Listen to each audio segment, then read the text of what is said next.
Amen. Tunaweza tukaketi katika jina la Yesu. We can have our seats in the name of Jesus. Amen. Amen. Amen. Siku ya leo najua wengine watashangaa kwa nini pastor ameanza na watu hawajafika. Wale wanafikaga saa 6:30, saa 6:40 huko. Devi, wacha sasa wanakuta ibada imeisha, wanarudi tu nyumbani. Bwana asifiwe. Amen. Nashukuru Mungu kwa sababu ya siku ya leo. Amekuwa mwaminifu na amekuwa mwema. Mimi naitwa Kim na ninafurahia Mungu kwa sababu amenipa nafasi hii niweze kuhudumu siku ya leo, niweze kuwa baraka katika maisha yako na pia katika uwepo wa Mungu katika jina la Yesu. Bwana asifiwe. Na siku ya leo ningependa tu kuzungumza kwa sababu ninataka, kuna kitu ningependa tuweze kuelewa, maana mambo mengi ama mambo mengine saa zingine ni kwa sababu ya kutoelewa kwetu, ndiposa huwa tunajipata katika hali zingine katika maisha. Lakini tukishaelewa jinsi ambavyo tunafaa kuwa tunaishi na tunakaa na Mungu, kuna mambo mengine yatakuwa rahisi kwa maisha yetu katika jina la Yesu. Bwana Yesu asifiwe. Amen.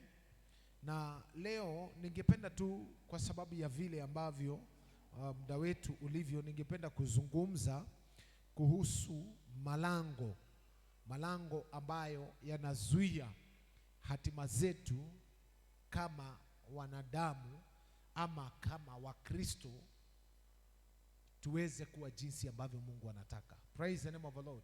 Na niliwasomea last time nikamwambia kwamba katika kitabu cha Yeremia 29 mstari wa 11 inasema kwamba, for I have good plans for you, plans for good and not of evil, plans to make you succeed and prosper. Niliwasomea hilo neno na nikamwambia kwamba mpango wa Mungu kwa maisha ya mwanadamu ama maisha ya Mkristo ni ya kwamba Mungu alimuumba mwanadamu kwa sababu alikuwa na kusudi na lengo kwa sababu ya maisha yake. Kuna mahali Mungu alikuwa anataka kupeleka mwanadamu, ama kuna kitu Mungu alikuwa anataka kufanya katika maisha ya mwanadamu, amfanikishe na awe kitu fulani katika maisha. Praise the name of the Lord.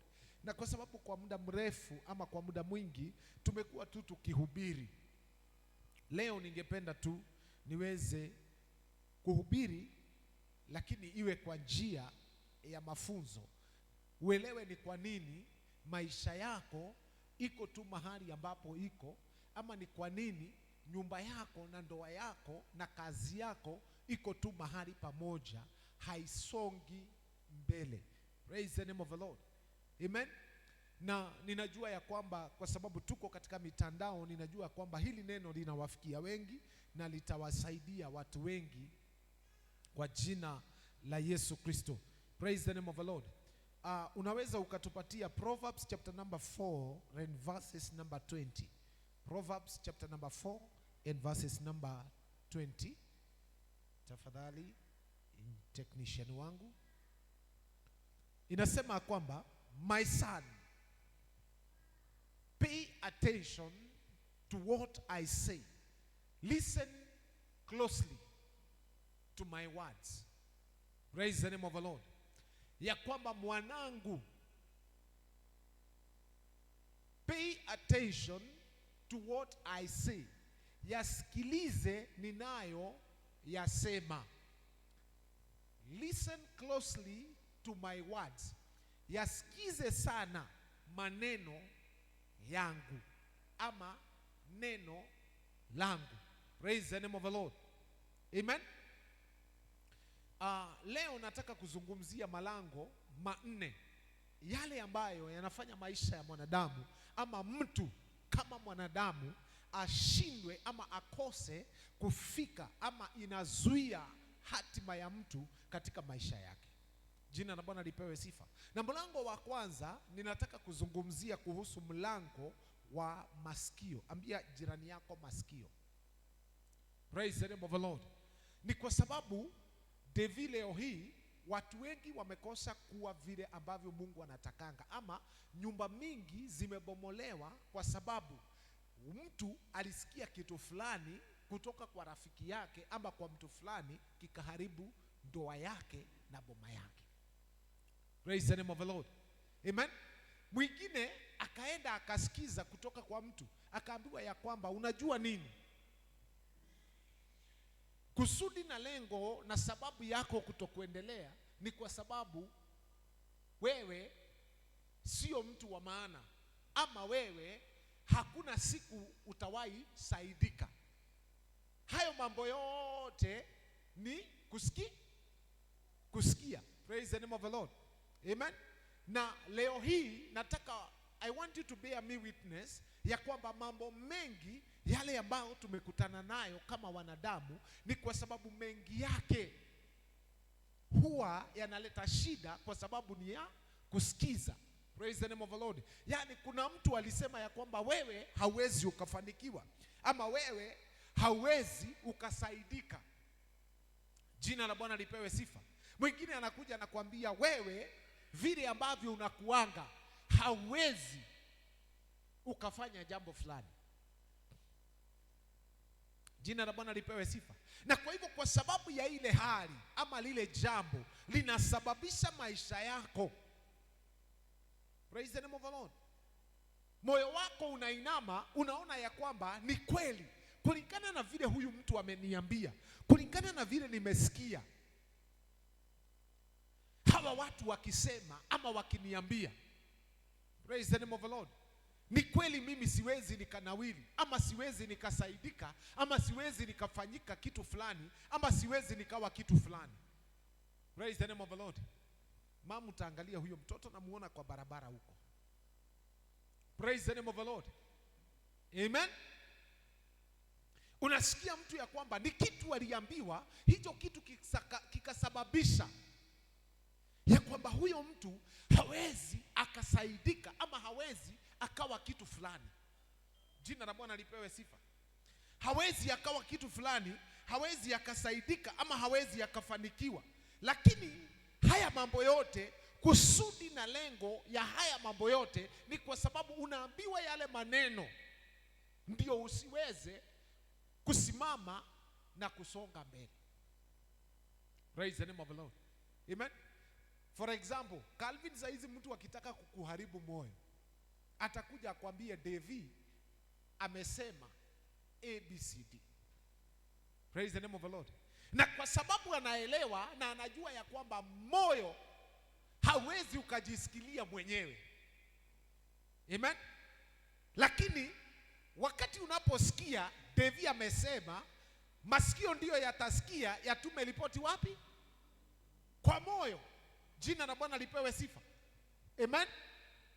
Kwa hivyo hapa Biblia inasema kwamba mtumishi wa Mungu akawa anawazungumzia ama anazungumzia mwanadamu kwa njia moja au nyingine, na akamwambia, mwanangu,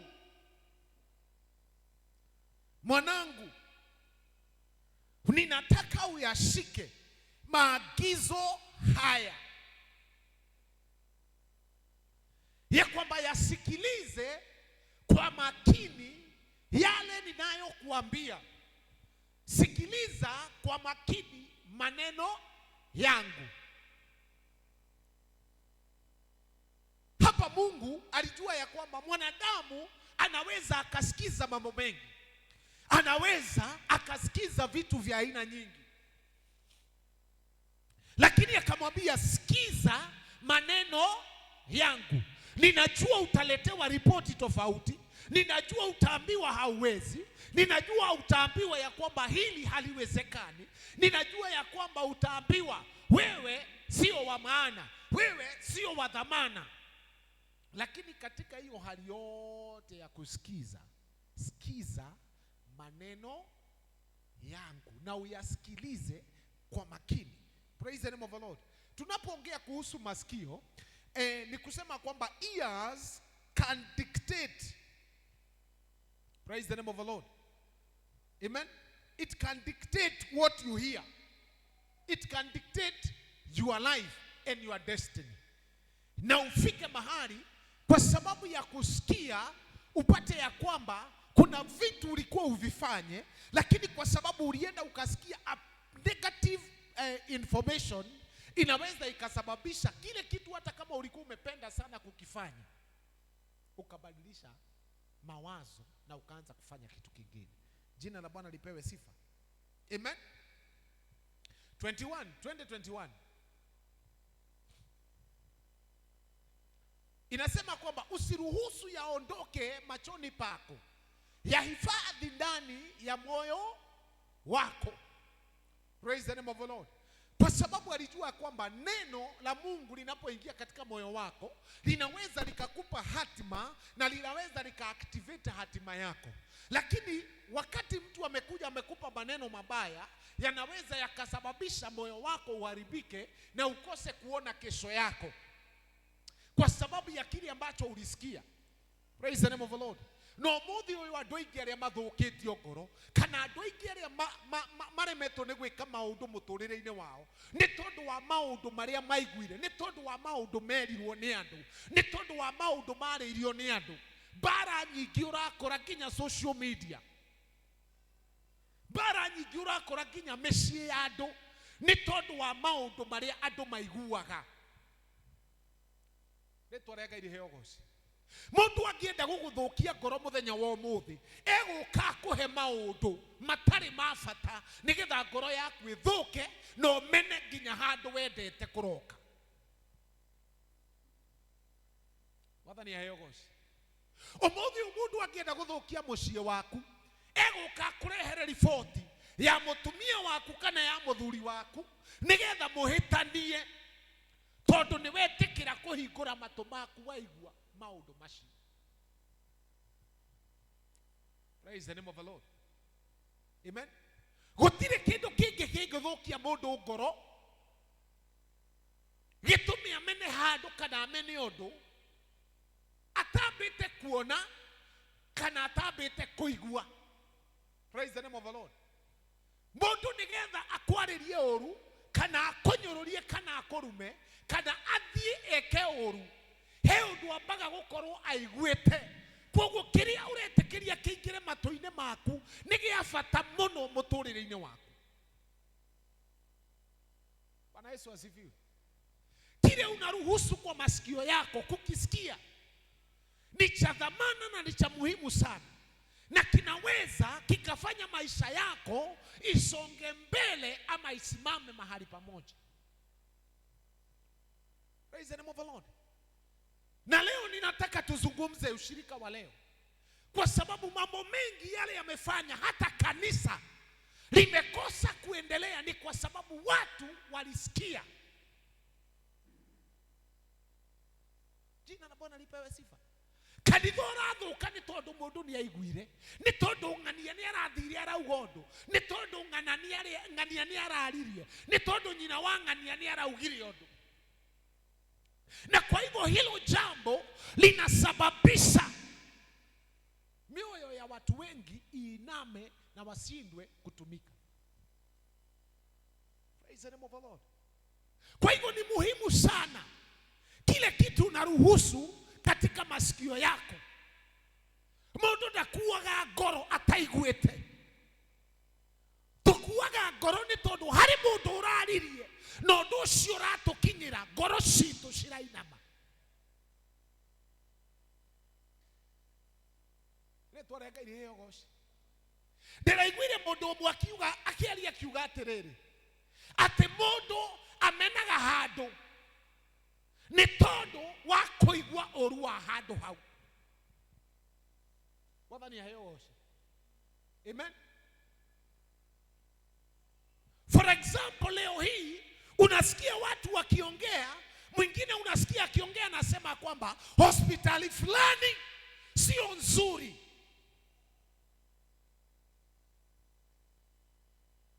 Ama kanisa fulani sio nzuri.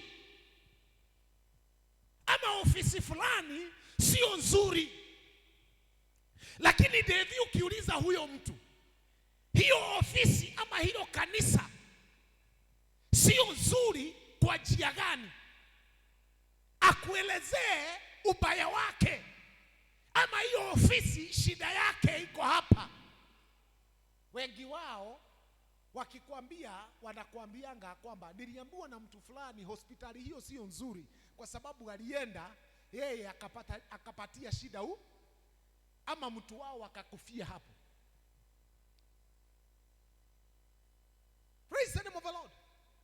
Kwa hivyo unapata ya kwamba kwa sababu ulisikia, kwa sababu uliambiwa, ukachukia mahali fulani.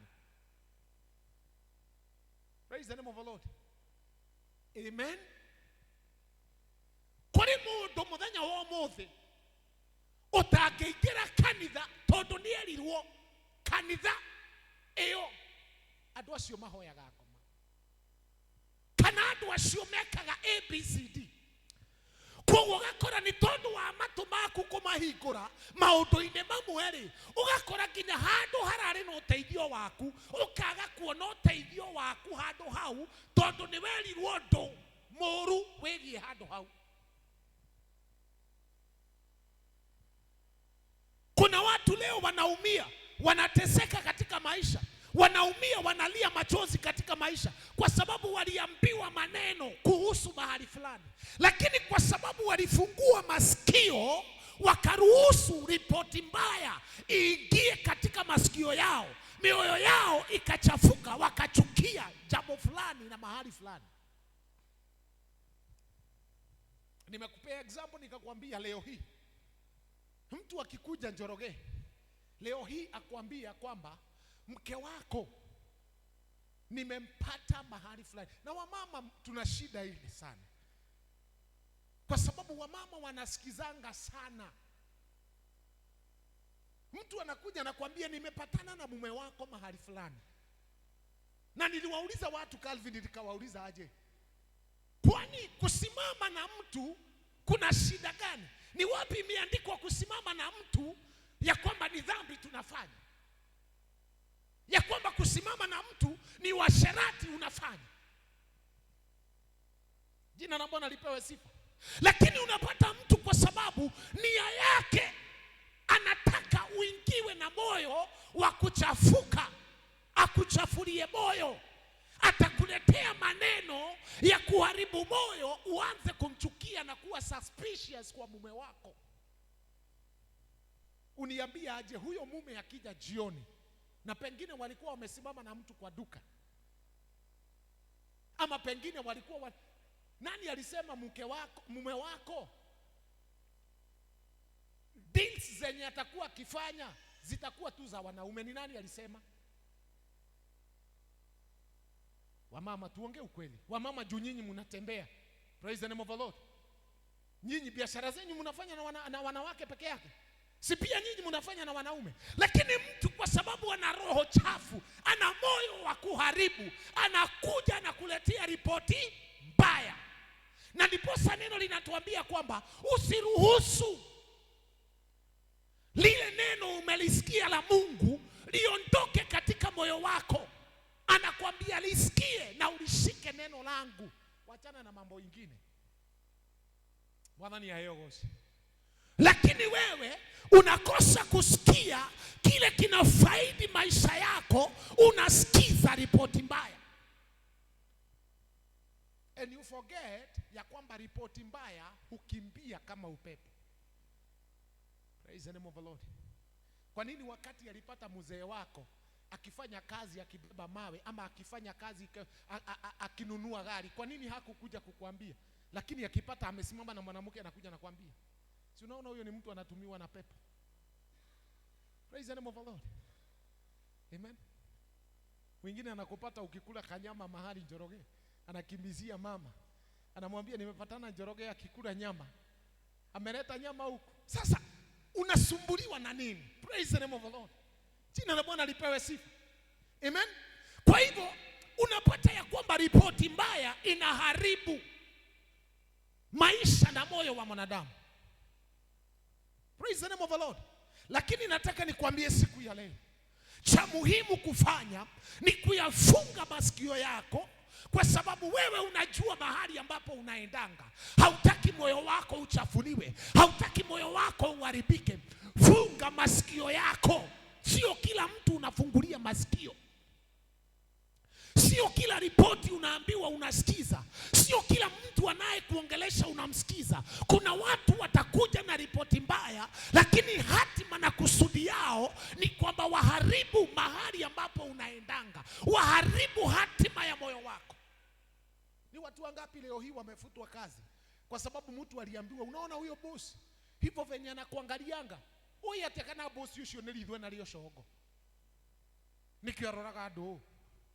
Lakini wewe Njoroge unakuja unaambiwa, unaona huyo boss venye anakuangalia, na anahakikisha uwezi enda karibu. Anakuambia unaona hivyo venye anakuangaliaga. Praise the name of the Lord. Anaanzanga hivyo. Mwisho.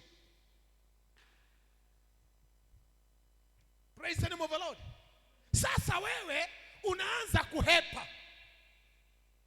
Unaanza kuweka distance. Lakini huyo mtu anakuambia kwa sababu ameona umeanza kuwa na uhusiano wa karibu na tajiri. Lakini kwa sababu hataki uwe karibu na tajiri, atakupea ubaya wa tajiri. Akikupea ubaya wa tajiri, wewe unachukia tajiri. Ama unaweka distance kati yako na tajiri. Ukiweka distance kati yako na tajiri, ni nini kita happen? Praise the name of the Lord. Utafutwa kazi. Ama utajiuzuru kutoka kwa kazi. Jina la Bwana lipewe sifa.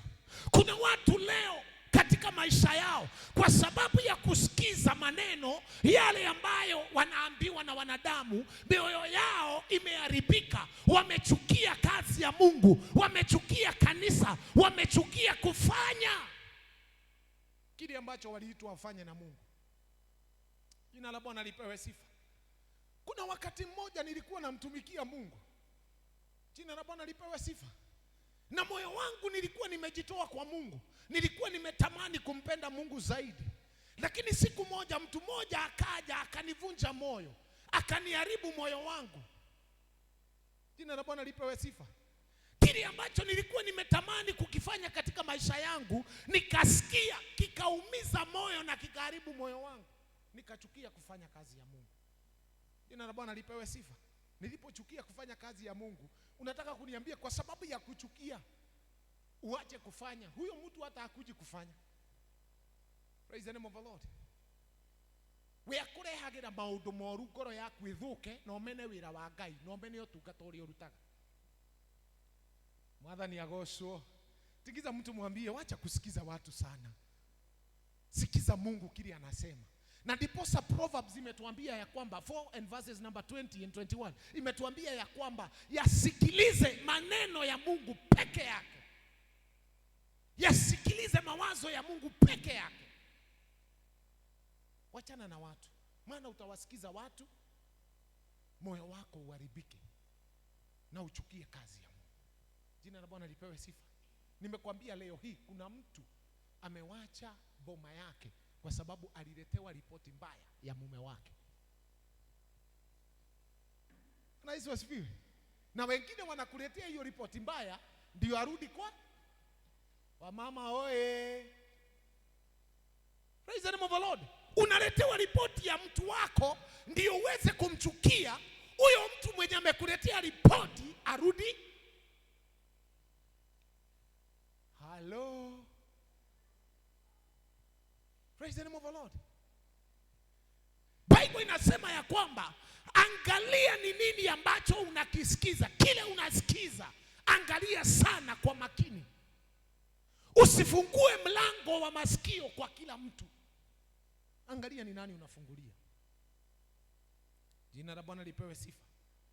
Mlango wa pili ni mlango, praise the name of the Lord. Hallelujah. Ni mlango ambao tunauita mlango wa macho. Jina la Bwana lipewe sifa. Amen. Lakini kabla nijie hapo kwa macho, unakutanga mtu kwa simu yake. Jina la Bwana lipewe sifa. Amen. Nyimbo iria arathikiriria hata hakuna mahali zinainua moyo. Praise the name of the Lord. Amen. Na ndiposa ninawaambianga saa zingine ya kwamba hata environment saa zingine zingine ni vizuri kuangalia mahali unakaa, watu ambao unakaa na wao. Bwana Yesu asifiwe. Kwa sababu huwezi niambia unakaa na mtu wa Moshene 24/7, huyo mtu wa Moshene 24/7 hakuna kitu ya Mungu anakuambia. Weno musheneneko. Praise the name of the Lord. Niwe umenyaga aria maranora na aria marahija. Praise the name of the Lord. Amen. Niwe umenyaga kwangania mahana marathimetwo makinyete hana na amatirathimetwo makinyete haha. Hebu tigiza mtu mwambie usikae katika vikundi vya watu ambao hawajielewi. Na ndiposa Biblia inasema kwamba do not sit in the council of the wicked men, because wicked people will not give you any positive thing. They will always give you negative things. Jina la Bwana lipewe sifa. Watakupea tu mawazo mabaya. Hallelujah. So masikio ndiyo yanaku control. Kile unasikizanga sana kina control hatima yako. Jina la Bwana lipewe sifa. Wachana na watu wale ambao wanaongea tu kinyume, wale wanaongea mabaya ya watu, wale wanaongea ubaya wa kanisa. Praise the name of the Lord. Can I ask you something? Wakati mliokoka na huyo mtu, wakati ulikiri ya kwamba Yesu ni Bwana, ulikiri na mtu? See, God convinced you yourself, wewe mwenyewe. Tufanye tu example. Ni wangapi walikuja, kama ulikuja na mwingine kanisani wakati uliokoka? Hebu nifanyie hivi. Gutiri, ulikuja peke yako. Alafu mtu anakuambia kanisa ni mbaya, anakuambia ushirika ni mbaya. Hebu angalia mtu mwambie, we, watch what you hear. Praise the name of the Lord. Maana kanisa limeharibiwa na watu wa masikio. Wale watu wanafungua masikio kwa kila mtu. Yaani kila mtu unamfungulia sikio lako akwambie tu. David, for example, si ni umetuchezea keyboard leo? Amen. Kuna mtu sio hawa wote si eti wanakupenda. Usidanganywe na mtu. Kuna mtu pengine akitoka hapa anaenda kuambia ule mwingine, "Nwa igore kuthakaga." Arakaba ding ding.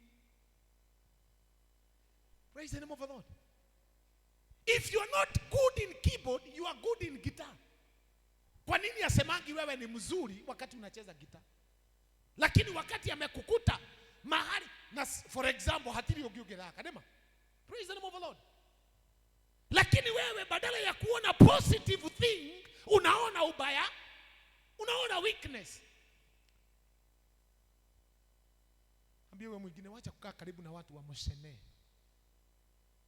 Katika vikundi vya watu wa mdomo mingi, those people talk too much. Wanakurogea hatima yako, wanaharibu moyo wako, unachukia kufanya mapenzi ya Mungu katika maisha yako.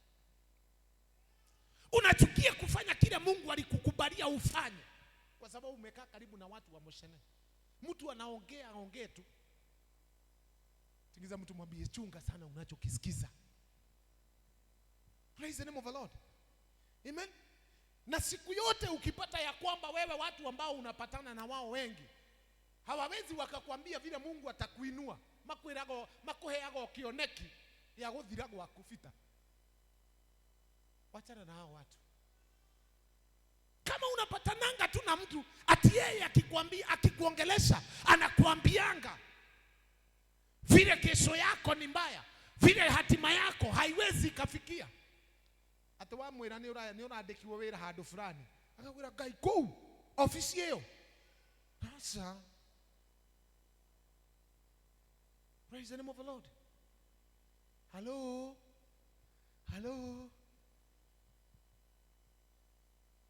Mwingine anakuambia hivyo ati hiyo ofisi ni mbaya ndio kesho amukie.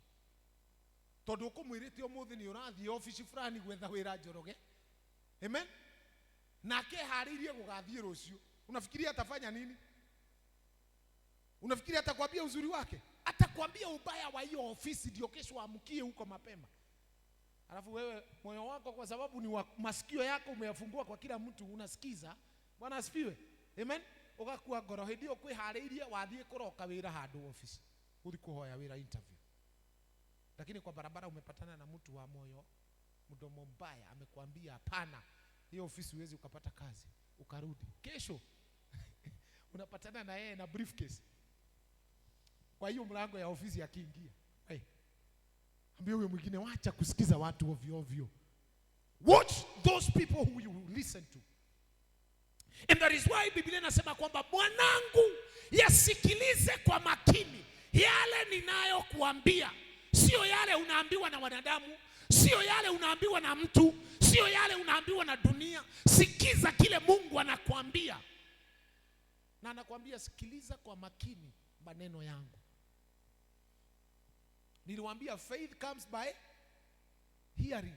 And also, as the way faith comes by hearing, also fear comes by hearing. Mtu akitaka kukuweka uoga wa jambo fulani, anakuambianga ubaya wa hilo. You can't run itana. Umuthi uigenda gukwira oru wa holiness. Kana oru wa aidi, kana oru wa kuria kungi, gukwira maundu moru megie ki holiness. Praise the name of the Lord. Nigetha ngoro yaku itho. Wengine wamekuwa madioterefes. Ambia huyo mwingine wacha kuwa dioterefe.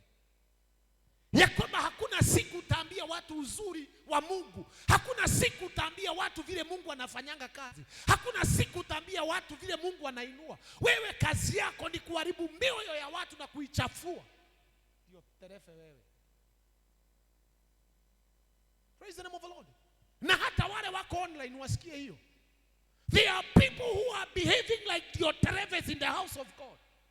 They don't want others to be blessed. They don't want to see others seeing God. They don't want to see others acknowledging the hand of God. Wanataka wakae tu pale kwa malango. Wao kazi yao ni kuzuidia wengine waingie. Na hauzuii uende ukafanye kile mtu anafanyanga. Unamwambia ubaya wa pastor, unamwambia ubaya wa kanisa, ubaya wa mshirika mwenzako. Why don't you love God?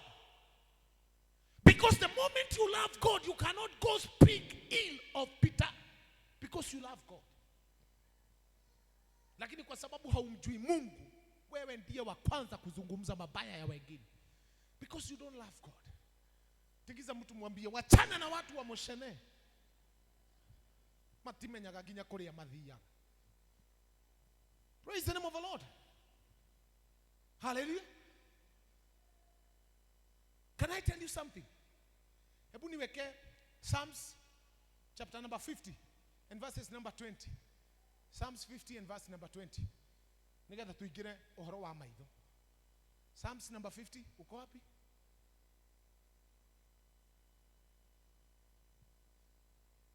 Inasema kwamba wanena dhidi ya ndugu yako na kumsingizia mwana wa mama yako. See, we are sons and daughters of God. Sisi ni wana wa Mungu tukijiita na kulingana na maandiko. Lakini sikia vile Biblia inasema kwamba wanena daima dhidi ya ndugu yako na kumsingizia mwana wa mama yako. Endelea. Mambo haya unayafanya nami nimekaa kimya, ukafikiria mimi nami ni kama wewe. Ati unaongea maneno kinyume na mapenzi ya Mungu kuhusu ndugu yako na dada yako. Ugaishiria Ngai muri arika kane muiganaine. Tini jorogeno ni ifukuri ni Psalms chapter 50. Ino ti Pastor Kim kana Bishop Moirore. Ino ni Psalms 50:21. Praise the name of the Lord. Yani mambo haya unayafanya, maundu macio wekaga na Ngai agakira agakwirorera ukauga Ngai ona ndonaga. Twigananire Ngai ndonaga. Sisi na Mungu tunatoshana. Praise the name of the Lord. Ukafikiria mimi nami ni kama wewe, lakini nitakukemea na kuweka mashtaka mbele yako. Kuna watu wamekemewa na Mungu, ndiposa wako na shida zenye unawaona nazo. Ndiposa unawaona ni kana kwamba hawanawiri kwa sababu wamekemewa na Mungu. Tondu matwaraga ndeto cia muhu maro ambageciria Ngai ndona mageshire ni maigananire nao. Mungu ametuambia kwamba atafanya nini? Atakukemea. Praise the name of the Lord. Ukisikiza, sasa wewe unataka usikize maneno ya watu wengine ya mshene, unafikiria Mungu akikuja kukemea mwenye anapeana mshene, wewe utawachwa, wewe ni special. Si ndio? Praise the name of the Lord. Hello. Pigia Yesu makofi mazuri.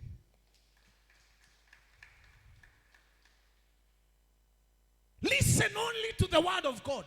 Listen only to the mind of God. Listen only to what God wants you to say concerning your life.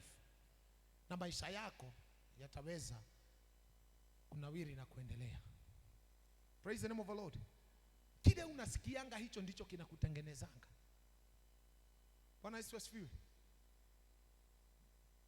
Kile gitumaga wikare muciĩ rĩrĩa kwĩna mugomo ni tondu ni urerirwo kwĩna mugo. Bwana asifiwe. Haleluya. Kile gitumaga ngoro yaku ithuke ni kiria wathikiriria andu magikwira nikio gitumaga ngoro yaku ithuke. Kiria gitumaga wone mundu muthenya mugima atinda na gikeno ni kiria igwire rucini kana kiria etikiririe ngoro ya matu make maigue gitumwo ngoro. Praise the name of the Lord. What you hear can dictate your life, can dictate your destiny, can dictate your tomorrow. Because huwezi niambia kwamba vile nimekwambia kwamba imani huja kwa kusikia. Ukisikia mambo mazuri ya kwamba David, licha ya kuwa uko hivyo leo, kesho hatima yako ni kubwa. Amen. Utakuja kanisani na utashukuru Mungu, utaibia Mungu ukiwa moyo umefurahia, kwa sababu unajua hatima yangu ni kesho, ni kubwa na ni nzuri. Lakini huwezi niambia Njoro ulitoka kwa nyumba, mmepatana na mtu asubuhi. Amen. Akakuangalia akakwambia, "Kai. Kotana erora gicicio ini ukiuma." We smart view. Pio we tondu ni wirorire gicicio yetiguo ukiuma, lakini upatane na mtu mchawi wa moyo. Umpatie masikio, akwambie, "Gai, kotana erora gicicio ini ukiuma." Majagia ginya gwiko. Praise the name of the Lord. Na rege kanyamu kario nare. Ni kanyamu tagaka, for example. Unaona haka kakitu kadotaka. Pengine ni kakitu kama hako ameona. Lakini kwa sababu anataka pita moyo wako uharibike, aka amplify kiundu kiu ukona gai. Niona diagereire.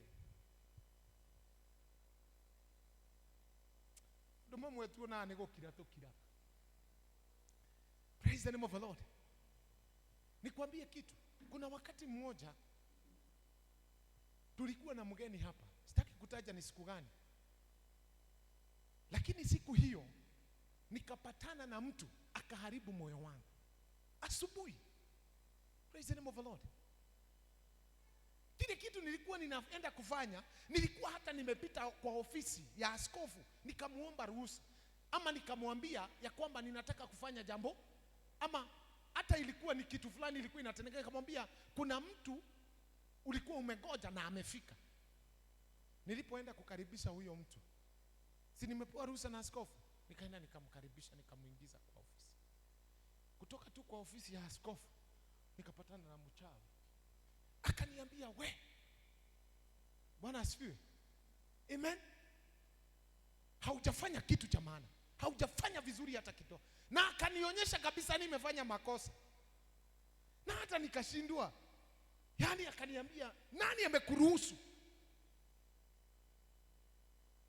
Kwa nini umefanya hivyo?" Hey, my dear, moyo ukainama. Nilikuwa nimevaa suti na ninajiangalia kwa kioo nikitoka kwa nyumba. Lakini nilipoambia hivyo, kinyadeka kwa ujoroge. Kadirani uka. What is the problem? Pita, ushai. Mpaka najiangalia. Nikaenda kwa ofisi yangu huko chini. Nilipoingia kwa ofisi yangu, nikatoa koti. Nikasikia pana sinuki na nuka perfume. Sasa shida ni nini? Lakini kumbe huyo mtu yeye mbaya, lakini kuna kapepo kamemwingia kakuharibu siku. Moyo ukainama. Mwenye jodati dide murwaru. Praise the name of the Lord. Na siku hiyo tumekuja, askofu ametangaza vizuri, amesema kwamba watu wakuje mioyo ikiwa safi kwa sababu kuna baraka zao.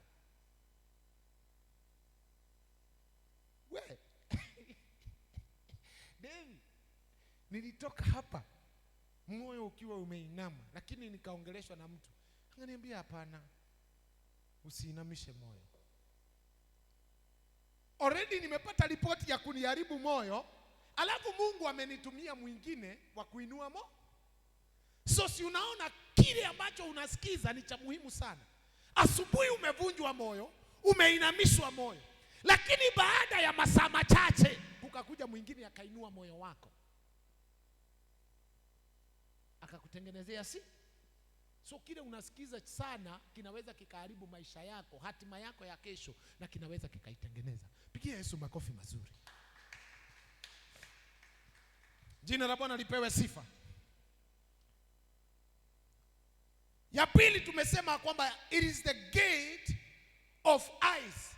Kile unakiona, maundu maria wonaga. Aikoro tidaga social media ine. Bwana Yesu asifiwe. Amen. Ukirorera movie cia Nigeria, cia horror, urikaraga muturire ani uhana kihora we. Praise the name of the Lord. Sijui kama unanielewa vile ninajaribu kusema. Jina la Bwana lipewe sifa. Aikorowe, yani unajiangalilia vitu ambavyo havijengi imani yako. Kile ambacho unakitazama kwa muda mrefu kina dictate maisha yako. Eyes is the thing that gives you the vision of tomorrow. Ndio yanakupea hatima ya kesho, maono ya kesho. Na nikiokoraga haria watinda muthenya kiria watinda ogika muthenya nikiorotaga nakio. Amen. Bwana asifiwe. Sijui kama ushaiona kama movie kingine niliona jamaa anafanya kazi kwa nini? Inaitwaje? Ya kuinua mizigo. Praise the name of the Lord. Anainua mizigo, anaenda anaweka kwa lori. Anainua mizigo, anaenda anaweka. Sasa usiku kafika, jamaa yangu akaota. Mama yathi tukiresh ekiade egethie goikio. Praise the name of the Lord. Kile ambacho unashinda ukifanya, kile unapea wakati kwa macho yako, kinaweza kika dictate maisha yako. Praise the name of the Lord. Wengine wanawakia tinda gawe ni hapa kule. Tamuka uanze kukimbia tukupate gedogoro. Praise the name of the Lord. Amen. Kwa hivyo ni kusema kwamba ukishinda kwa TikTok pita. Nasikia siku hizi wanaziita mafuru whatever. Praise the name of the Lord. Wanaume, kama unashinda kwa TikTok ukiangalia mafuru, wewe usiku hiyo mafuru ndio itashinda kwa akili yako. Hiyo ndio inatumwa ndio inaregister kwa akili yako. Korage mundu wagithe katekelimu.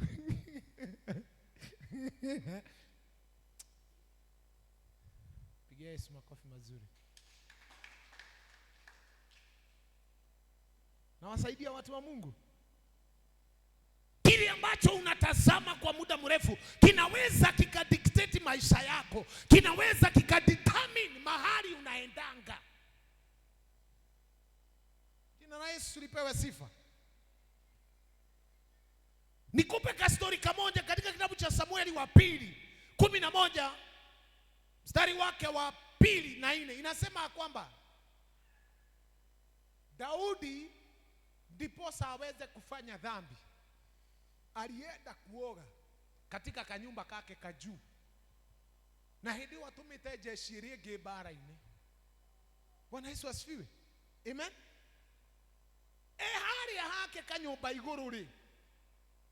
Biblia inasema ya kwamba akiwa katika akiwa katika kanyumba kake kajuu, akatazama, akaona.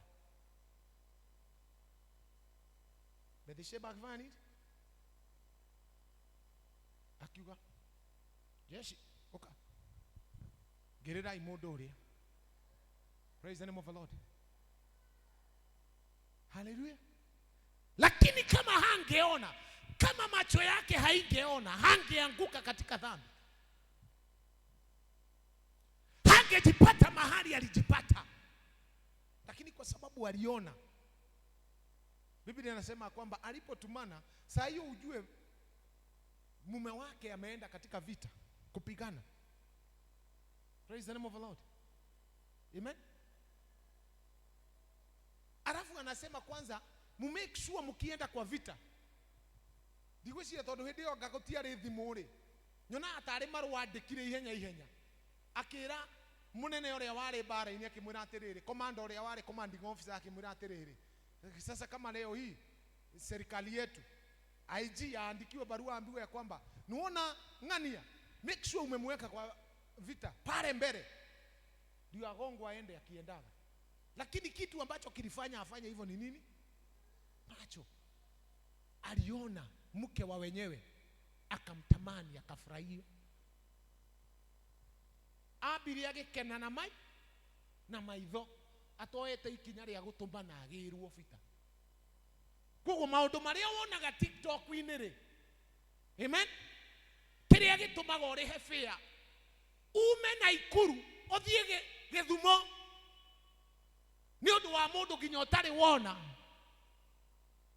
kana mutari mwaraniria. Niki ni maitho. Pigia Yesu makofi mazuri. Biblia inasema kwamba jamaa, na alikuwa ni mtu ambaye alikuwa anapenda Mungu, aliharibiwa na macho. Samsoni alikuwa ni mtu aliyekuwa na nguvu, lakini Biblia inasema kwamba licha ya kuwa alikuwa na nguvu, na ni kwa hitoketio watho gukerwo ati mundu ndakanahikanie nja yake ya ruriri rwa, ndukanahikie nduriri. Samsoni akihiuka oguo hana ndelira kulingana na uria ndiramuona we anga we ndelira anga. Praise the name of the Lord. No ndaramenya ndelira athakarete oguo ri ni mtego amewekewa. Maana alikuwa ameambiwa asioe mke wa mataifa. Kuna watu wameng'olewa macho kwa sababu ya kuona.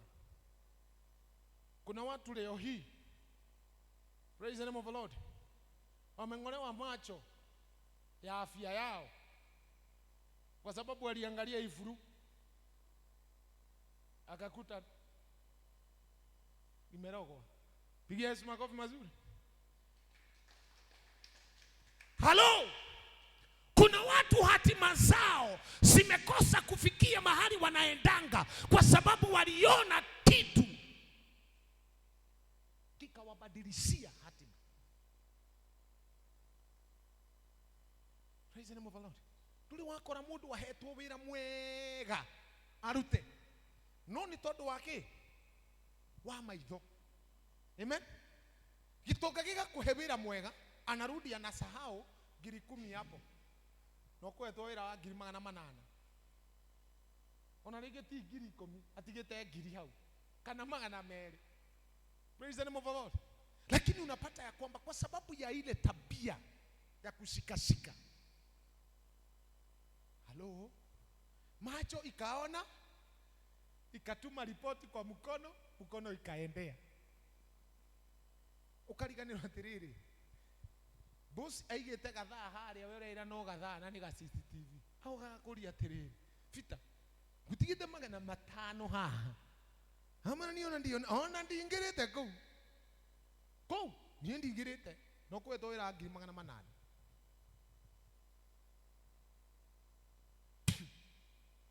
Kazi yote inapotea. Maana hata kama hatakwambia ama anakwambia leo ule kulingana na ule ndona leo, uaminifu wako hauko. Wacha tu hiyo kazi ikae. Kuna watu hatima zao, milango yao imefungika pita, milango yao imefungika mama, kwa sababu kile waliona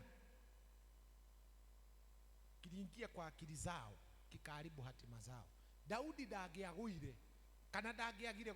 Daudi ujue ulikuwa wakati wa vita na huyo jamaa kuenda vita, alitumana vita. Na niwe wa thamaka hindi hiyo, niwe wari muthamaki. So he was supposed to be in the war. Lakini hakuenda vita kwa sababu aliona kamutu akasema nileteni. Amen. Kuria ndo metetie tu indo twene marekenia na tu bare kiendereaga. Bwana Yesu asifiwe. Haleluya. Nawe igotharĩria Ngai agũkũringa atakugonga kwa sababu macho yako ndio imekuharibia hatima yako. Tikiza mtu mwambie angalia kile unaangalia sana. Mwambie what you spend time on.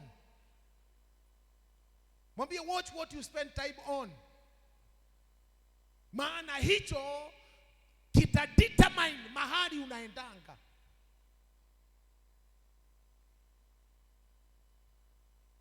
Praise the name of the Lord. Na ndiposa unakuta ya kwamba kwa sababu hicho kitu ambacho uko nacho ama wengine wako nacho ni kwa sababu aliangalia akakitamani na sikikuwa cha haki akachukua. Ni hao Daudi alikia wekania na mtumio ucio wene. Baada ya hayo kile kilimpata, walipopata mtoto akafanya nini? Akaenda. Kuna watu leo hii mali yao walikuwa matajiri, walikuwa watu wakubwa, lakini mali yao imeenda tupa, hajui mahali ilienda. Maana ile kitu, na ndiposa ninaambia watu ya kwamba ni vizuri uangalie hata utajiri ambao unaupata na njia ya haki. Maana Mungu ndareagira andu ng'uru. Praise the name of the Lord. Atakulipisha kama si cha haki. Daudi alipopewa katoto kakaka, alikuja kupatwa na ripoti ya kwamba katoto kamefanya nini? Kameenda. Jina la Bwana lipewe sifa. Kuna watu leo hii wamepoteza mali yao, kuna watu wamepoteza vitu vyao, lakini kwa sababu ya kupoteza hizo vitu wanazipoteza kwa sababu walipokipata kile kitu walikipata kwa njia isiyokuwa ya haki. Na kwa sababu walikipata kwa njia isiyo ya haki, wakati ambapo Mungu anakuja kulipisha, ndio unaanza kurealize ya kwamba haya niko forada aforete. Praise the name of the Lord. Nikuona ndonire ngeigua wiru ngiririria kindu kiene. Macho yako inaweza ikafanya utamani kitu cha wenyewe na vitu vya wenyewe, ujipate katika shida kwa maisha yako. Hello. Let's give a mighty clap to our God. Kwa hivyo Daudi alilala na mke wa Uria kwa sababu ya macho kuona. Macho ni malango. Hebu tuwekee Proverbs chapter number 4 and verses number 25. Proverbs chapter 4 and verses number 25. Niko karibu kumaliza. Proverbs chapter. Macho yako na yatazame mbele. Kaza macho yako moja kwa moja mbele yako. Tika kurora mwena na mwena. Praise the name of the Lord. Kama Daudi angeangalia, angefocus ya kwamba mimi nimeitwa, ni vita tunapigana. A focus kwa vita. Praise the name of the Lord. Tondo gweciria akiambata hari ya nyumba yake iguru ri, Mwathani agocwo. Ni kana kwamba alikuwa anapanda pale juu ili kwamba angalie katika bonde vile vita vinaendelea. Lakini jamaa badala ya kuangalia kuconcentrate na vita, akihugura. Butigiza huyo mtu mwingine mwambie mwihuguro ni guo rako nina. Mwambie mwihuguro ni guo rako ne Maria. Praise the name of the Lord. Because the Bible says very clearly ya kwamba Mungu anataka ufocus, lakini wewe haufocus. Hii ndio unakuta ya kwamba mume ameoa, lakini kwa sababu ya mwihuguro, kuihugura. Tigiza mtu mwambie tiga na mwihuguro we ni huko nina. Mzee ameoa ama Ama kijana ana date, anapeleka msichana mpaka kwa askofu, anapelekea msichana mtumishi, anamwambia huyu ndiye nitaoa. Wacha ukokaigwa thutha wa mweri umwe, pastor ngathionete wega shidwe. Praise the name of the Lord. Kama mwingine nilisikia sijui hiyo ni mhujio leko, nilisikia akisema ya kwamba ati ukiona mume anatoka kwa ndoa, ati nikakona alikuwa amepelekwa mahali na nikakona fulani amefikishwa kamauti. We, hiyo ni sympathy unatafuta, hiyo ni excuse unatafuta. That is why I tell young men, when you are marrying, make sure you are marrying right. You are marrying right? Right. Sio unaoa alafu unakuja unatuambia kwa sio, ni bishop alikuwa anatuambia kwamba warembo wanazaliangwa kila siku. Thakashiri tuishiragwa muthenya. Praise the name of the Lord. So uwezi niletea mchana ati umetaka kuoa alafu tena utuambie kesho, kulingana na vile nimeona nataka kubadilisha. Ambia mwingine tia mwihogoro. Macho ndio inatuharibu. Macho ndio inatupoteza. Macho ndio imepoteza hatima ya watu wengi kwa sababu ya kuona. Na ndiposa Biblia inatuambia kwamba macho yako yatazame mbele. Hata mwingine yako na mke wake wanatembea lakini ginyaku ya hiku. Sasa ni nini wewe? Nakupata mdada wako na mume wake lakini anamwangalia hivi. Akara tall, dark and handsome wako lianga, you know why the more than you. Praise the name of the Lord. Lakini kama ungefocus mahali unaendanga, kile unatakanga kuwa, kuna vitu kama hizo haziwezi kikasumbua maisha yako. Jina la Bwana lipewe sifa. Ambia huyo mwingine tazama mbele na ukue concentrated na huko mbele, kwa sababu kule mbele ndiko kuna matunda yako, ndiko kuna mazuri yako. Jina la Bwana lipewe sifa. Your eyes can dictate your destiny. Macho yetu imedileisha baraka mingi za maisha yetu kwa sababu ya macho. Kile tunaona kinafanya mambo yetu yanakosa kufikia. Jina la Bwana lipewe sifa. Enda usome in the book of Genesis chapter number 13 and verse 14. Tasikia Bible inasema kwamba Mungu akamwambia Abrahamu, tazama mpaka mahali. Inasema hivi, baada ya Loti kuondoka, Bwana akamwambia Abrahamu, ukiwa hapo ulipo, inua macho yako utazame kaskazini na kusini, mashariki na magharibi. Tuendelee. Nchi yote unayoiona nitakupa wewe na uzao wako. Kuko Ibrahimu darathi mirone todo wa kindu kingi. Erirwo atiriri, tarora. Nuona bururi ucio? Urona? Praise the name of the Lord. Nitakupatia. Ngai arenda wone maundu maria kwiriire. Ngai arenda wone maundu maria kuigeire. Maundu maria bangite ni tondu wa muturire waku. No we urenda kuona maundu mangĩ matari ma bata. Praise the name of the Lord. Kiri urona ni kiditamainaga kuri urathio. Ni kiradetermine muturire waku wa rucio uri ugakorwo. Jina la Bwana lipewe sifa. Kuna watu wanaona kushindwa, wanaona kuisha, wanaona. Hello, praise the name of the Lord. What you feed your eyes will dictate your life. Amen. Na ujue ya kwamba macho hayaonangi tu. Maithone marikanya mugeta go recording gadget. Praise the name of the Lord. Ni ho ugokwira gatiriri. Unakuta mchana mtu ameona utuko. Unakuta ndoto zenye unaota my brother. Bwana asifiwe.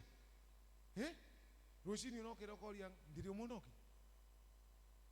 Ndio wake. Pigia Yesu makofi mazuri.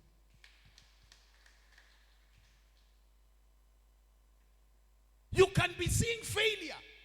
You can be seeing distraction. You can be seeing success. What you see is what your mind captures.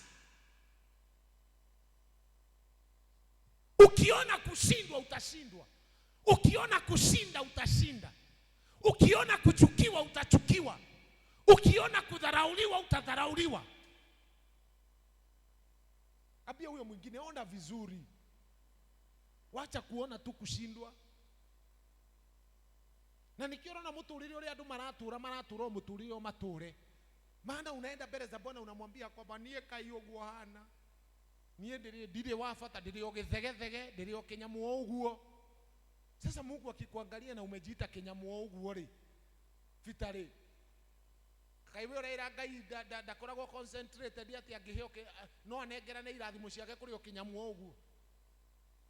Si lazima ujipende kwanza. Praise the name of the Lord. Ukijipenda ukienda mbele za Bwana utamwambia kwamba God, I have come before you because I know that you are my Father, you are my God, you are my creator. You created heaven and earth. You are my everything. And in you I have found rest. Akikuangalia naona kumbe unajua ya kwamba ndani yangu unapata pumziko. Kumbe ndani yangu unajua unapata baraka zote. Unajua unapata ABCD. Mungu anakuangalia naona ya kwamba na huyo mtu ako sawa, anajielewa ni nani. Lakini ukijiona wewe sio mtu wa maana, unaenda kumwambia Bwana, mimi ni mtu tu hivyo. Mimi si wa maana. Mimi ni kikitu tu hivyo. Praise the name of the Lord. Na ndiposa mnasikianga askofu anatuambianga ya kwamba vile utajipresent kwa watu ni muhimu sana.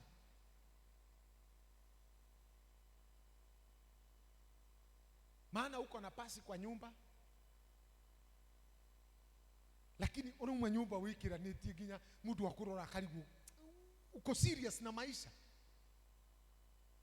Sasa niambie Peter, mwanadamu anakuangalia naona ni kama hauko serious na maisha juu ya venye umejipresent. Ni ofisi gani una expect uende mego gweta suspect? Bwana asifiwe. Amen. The way you present yourself, the way you see yourself, ina determine mahali unaedanga. Huwezi toka tu pwa. Hello. Pigia Yesu makofi mazuri.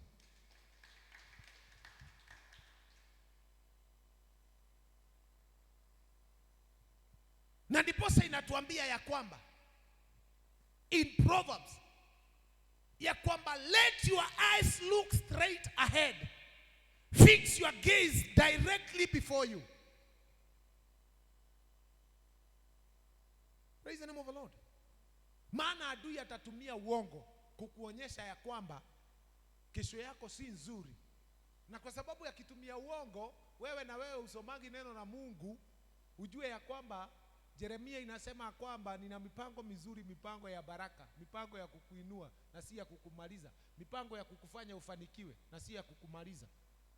Tondu thoma kiugo kia Ngai, hautajua ya kwamba mpango wa Mungu ni kukufanya ufanikiwe, mpango wa Mungu ni kukufanya uinuliwe, mpango wa Mungu ni kubadilisha hatima yako. Kwa sababu usomangi neno la Mungu, hautajua hatima yako ni Praise the name of the Lord.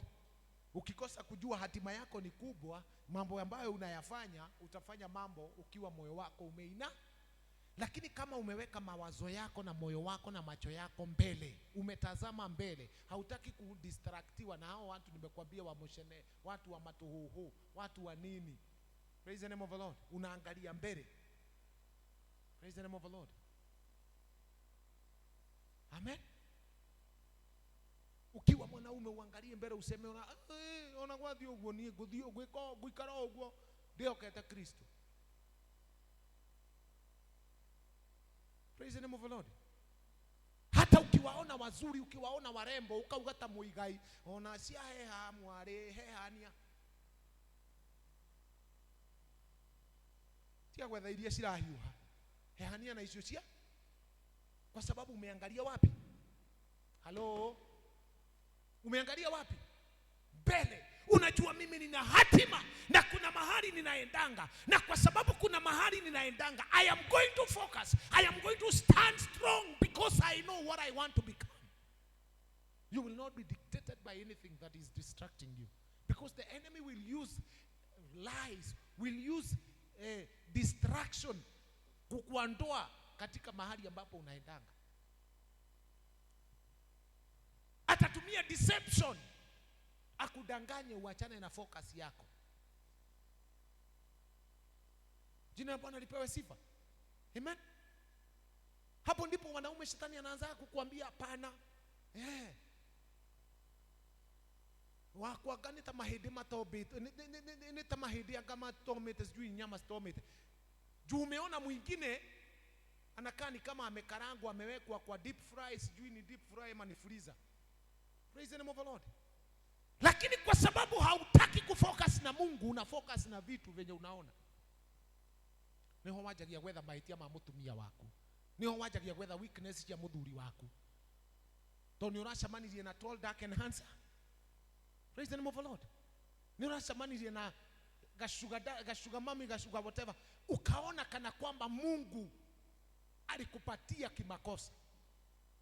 Lakini ni wewe shetani, kwa sababu anataka kutumia uongo kwa maisha yako, anakudanganya na njia nyingine, unaanza kuangalia mambo ambayo hayana faida kwa maisha yako.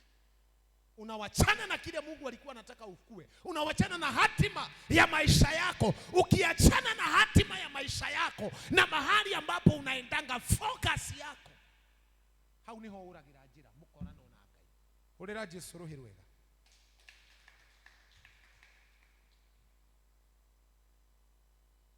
Na gwiciria haha niho njoroge kiugo giki kia Mathayo 18:9 yugaga atiriri, and if your eyes cause you to stumble, gauge it out and throw it away. Riu gukira munywo maithori ta Samson ri ati ukaigira matu-ini utare na ritho rimwe. Why don't you be disciplined? Discipline your eyes. Tikiza mtu mwambie discipline your eyes. What you watch, what you do, what you feed your minds with. Praise the name of the Lord. Amen. Hallelujah. Jina la Bwana lipewe sifa. In the book of Job, chapter number 31 and verse number 1. Hebu sikia vile inasema.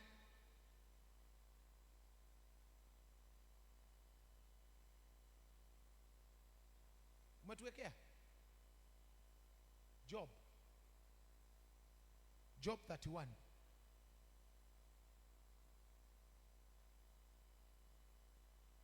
Praise the name of the Lord. Inasema kwamba, acha nisome yangu. I made a covenant with my eyes not to look lustfully at a young woman. Nimeweka maagano na macho yangu ya kwamba haitaangalia wanawake wachanga kwa macho ya uzinzi. Praise the name of the Lord. Hebu tuwekee Psalms 119 kwanza, alafu tutarudi hapa. Psalms 119 and verse number 37. 119:37 tunapomalizia. Hizo zingine mbili nitashiriki na wewe when we get time. Next Friday tutamaliza. Inasema kwamba turn my eyes from worthless things and give me life through your word. Ya kwamba yaondoe macho yangu, yatenganishe macho yangu na vitu visivyokuwa na dhamana. Nipatie maisha kupitia neno lako. Tuendelee. Reassure me of your promise, which is for those who honor you. Nipatie ahadi zako ambazo unawapatia wale ambazo, ama uliwaahidia wale ambao wana kuheshimu. Mheshimu Mungu hata kwa macho yako. Praise the name of the Lord. Amen. Hello.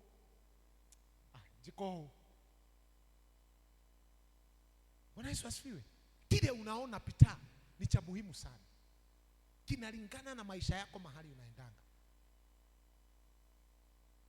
Na Biblia imesema kwamba honor God with your, praise the name of the Lord. Mungu akutenganishe na vitu ambavyo unaviona. Praise the name of the Lord. Inafunga hatima yako kwa sababu ya kile ambacho unakiona. Kitakuelekeza mahali unaenda kile ambacho unaona. Na ndipo Ayubu akamwambia Mungu, nimeweka maagano na macho yangu, dekira kiraniro na maitho makwa. We are in agreement ya kwamba haitaona vitu ambavyo si vya maana. Hebu tuwekee hiyo Job. Praise the name of the Lord. Nimeweka maagano na macho yangu ya kwamba sitaangalia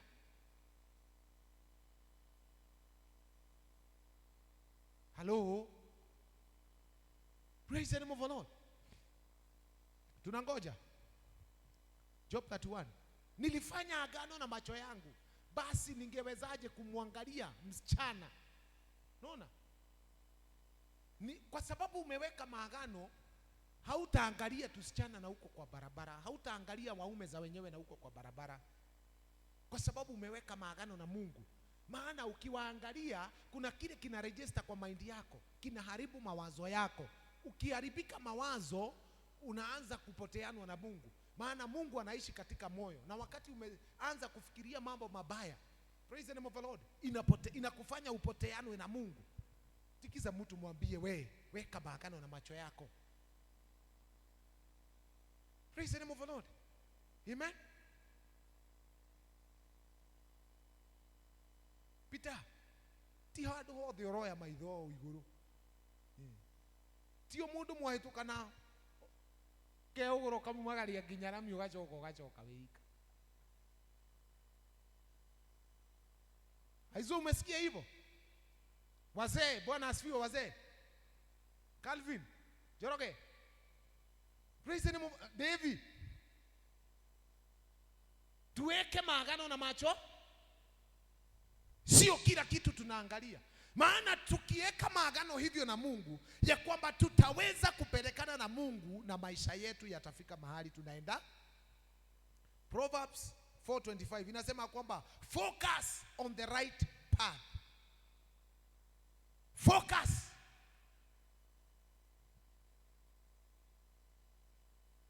Your eyes is the vision of your tomorrow. Tusimame na miguu yetu. Proverbs 29:18. Tuwekee hiyo ya mwisho. Proverbs 29:18. Tusimame na miguu yetu. Hizo zingine nimesema nitafunza when we get another time. Praise the name of the Lord. Inasema kwamba mahali pasipo na ufunuo, hebu niwekee na kizungu, where there is no vision, where there is no revelation. Hauna ile imesema vision, hauna hiyo version. Where there is no revelation, the people cast off restraint, but blessed is who keeps the law. Hebu nitafutie hiyo, where there is no vision. Praise the name of the Lord.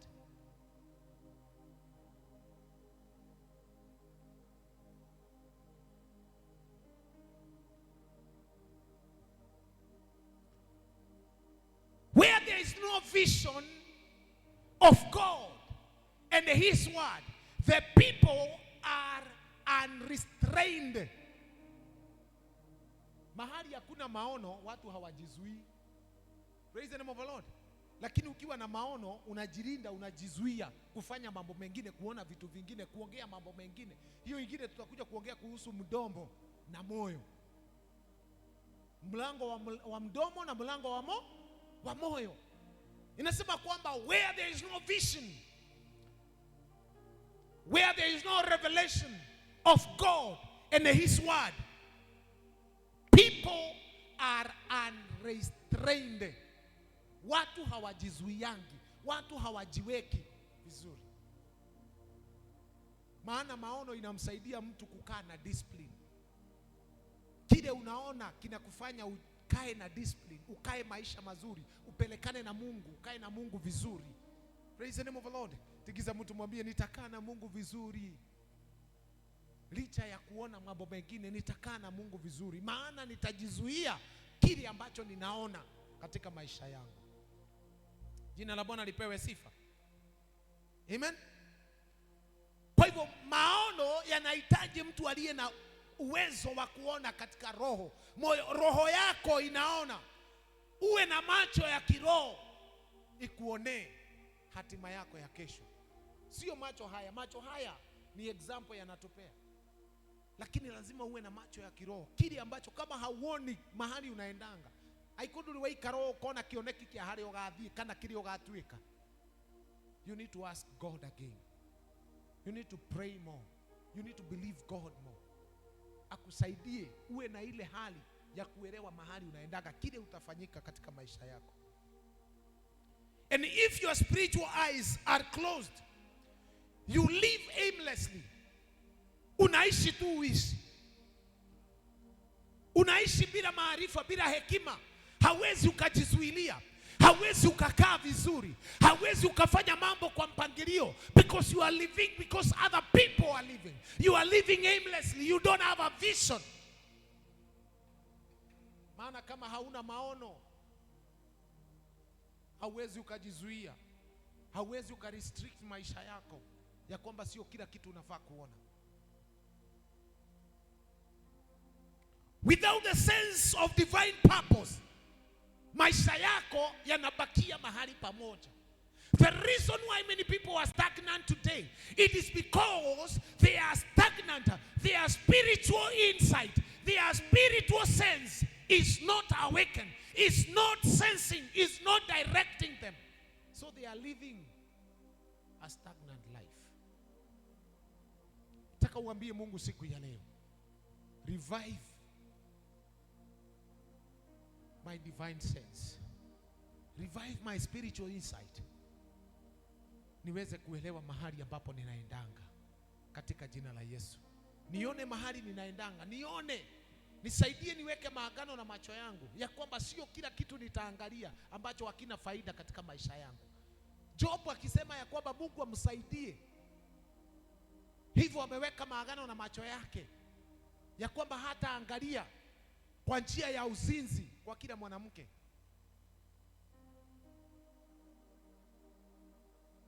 Alijua ya kwamba kuna mahali anaendanga, lakini akiwaangalia wanawake na macho ya uzinzi hatafikia hatima yake. Alijua ataondokanwa na Mungu. Alijua atapoteanwa na Mungu. I want you to speak to God today. Mwambie Mungu, kuna mambo mengi nimeyaona in form of women, in form of lust, in form of vitu ambavyo havina faida kwa maisha yangu. Nisaidie nisije nikapoteanwa na wewe katika jina la Yesu. Speak to God in the name of Jesus. Ongea na Mungu, ongea na Mungu, ongea na Mungu. Shale bagando rate paladosh kataya rezeketeri bahande rebaboria maganda shateleboria mazeketeri nahande zeketereboria mazia katoshe ninala mazaya yendereboshia katoria na mazeria indereboshia kayanda reteria mazeketeri nae yelebosha karimaze terereboshia la mazeka ye kanana zote rereboshia yande. In the mighty name of Jesus, nisaidie leo Bwana, nikaweza Bwana kutazama mbele mahali ambapo umekusudia nifike Bwana, na ili kwamba mambo yangu, maisha yangu, moyo wangu, nafsi yangu Bwana wa majeshi, nikaweza kuelewa kile ambacho umekusudia Bwana katika maisha yangu, nisije nikaondoka katika njia zako. Oh, protect my eyes, protect my ears, oh God. Whatever I hear, may I hear from you, oh God. May I hear your will. May I hear your purpose, oh God, in the mighty name of Jesus, so that I can be able to succeed and to become in my life in the mighty name of Jesus. I thank you, Lord, and I bless you because you are faithful and you are grateful in my life in the mighty name of Jesus. Pokea sifa na utukufu Bwana, maana siku ya leo utanisaidia katika mawazo yangu, katika moyo wangu kufocus na kile ambacho umekusudia kwa maisha yangu katika jina la Yesu. Ninakuinua Bwana, ninakuheshimu, maana macho yangu, masikio yangu Bwana utanisaidia kusikia kile ambacho kinafaidi maisha yangu, utasaidia kuona kile ambacho kinafaidi maisha yangu, katika jina la Yesu Kristo. Asante Bwana wa majeshi, maana kwa nguvu zako na msaada wako nitaweza kushinda. Nimeweka maagano Bwana na moyo wangu na macho yangu Bwana na mawazo yangu Mfalme na masikio yangu Bwana, ya kwamba Bwana nitasikiza mapenzi yako, nitasikiza neno lako, nitasikiza makusudio yako. Katika macho yangu nitayatazama yale ambayo umekusudia niyaone, maisha yangu yaweze kufanikiwa katika jina la Yesu. Asante kwa sababu siku ya leo Bwana, kila mmoja aliye mahali hapa hatima yake itatimilika kwa sababu ya uaminifu wa jina lako. Tutakuheshimu kwa macho yetu, masikio yetu, katika jina la Yesu. Tunakuinua na tunakupenda, maana wewe ni Mungu. Kwa jina la Yesu tumeomba na hata kuamini. Let's appreciate our God and give a mighty clap to him. Amen, amen. Mungu awabariki sana na azidi kuwainua na kuwatenda mema. Ningeomba ya kwamba wale ambao wanatoa sadaka, tunatoa kwa till, wale ambao wanatoa kwa till, wale ambao wanatoa kwa cash, wale wanatoa cash unaweza mkaleta tu hapa. Wale ambao wanatoa kwa till unaweza tu ukatuwekea till, ama unaweza ukatuma kwa namba tu ya askofu, wawekewe till katika jina la Yesu. Kwa hivyo Mungu awabariki na awatende mema na azidi kuwainua katika jina la Yesu. Ndio hiyo till. Wacheni tushukuru kwa sababu ya sadaka. Baba, tunakushukuru, tunasema ni asante kwa sababu ya sadaka. Tunaomba kwamba tunapoileta mbele zako ikabarikiwe, ikafanye kazi yako katika jina la Yesu. Yeyote ambaye atakaye kutolea siku ya leo, ninaomba kwamba Bwana ukambariki na ukamtendea wema. Kwa jina la Yesu nimeomba na kubariki sadaka na zaka hizo kwa ajili ya utukufu wa jina lako. Tunaomba na hata kuamini. Amen. Amen. Amen. Tulete sadaka zetu na Mungu wa uzima atubariki katika jina la Yesu. In Jesus name.